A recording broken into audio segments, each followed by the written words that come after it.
আসসালামু আলাইকুম। গতকাল নিউজে খেয়াল করলাম যে বাংলাদেশের যুবলীগের যে সভাপতি ছিলেন পরশ, তার বাড়িতে টোকাই এবং সুইপাররা গিয়ে মব সৃষ্টি করার চেষ্টা করেছিল। সেটা সুন্দরভাবে খুব স্ট্রংলি সেনাবাহিনী প্রতিহত করেছে। এই নিউজটা যখন দেখছিলাম তখন আমার মাথায় হঠাৎ করে আসলো যে বাংলাদেশের বর্তমান যে খারাপ পরিস্থিতি, চারদিকে যে বিশৃঙ্খলা সৃষ্টি হচ্ছে, এটার পাশে সেনাবাহিনী দাঁড়িয়ে আছে এমন দেখা গেলেও এতদিন ধরে তাদেরকে ভালো মনে করতাম। আসলে সেনাবাহিনী এই পরিস্থিতির জন্য তারাই দায়ী।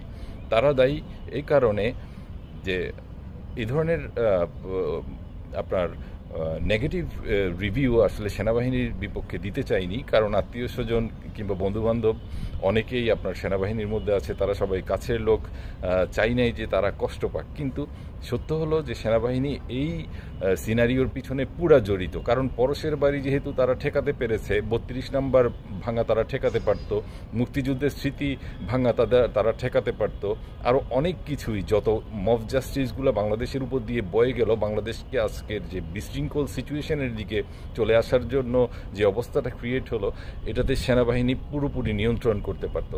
তারা কি কারণে করে নাই সেটা আমার বোধগম্য হচ্ছে না। এখনও পর্যন্ত একটা দ্বিধাদ্বন্দ্ব পরিস্থিতি তৈরি হচ্ছে। তাদের সাথে সমন্বয় কিংবা বিভিন্ন রাজনৈতিক দলগুলোর বিভিন্ন দফায় দফায় কথা হয়েছে, বিভিন্ন মিটিং সিটিং হয়েছে, ক্যান্টনমেন্টে হয়েছে, বিভিন্নভাবে হয়েছে। কিন্তু ভাবতে অবাক লাগে, যারা একবেলা খাবার খেত, আমিষ পেত একবেলা, তাদেরকে দুই বেলা রুটি রুজির ব্যবস্থা করলো বিগত সরকার।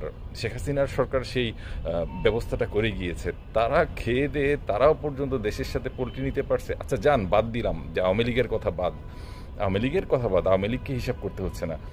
আপনারা এত নির্লজ্জ কিভাবে হন যখন আপনার দেশের সার্বভৌমত্ব রক্ষার ক্ষেত্রে আপনি করিডোর নিয়ে কয়েকদিন আগে একটু উদ্বেগ প্রকাশ করে একটু পজিশনে আসছেন, করিডোরটা শুধু দিতে হবে সেনাবাহিনীর উদ্দেশ্যে বলছি।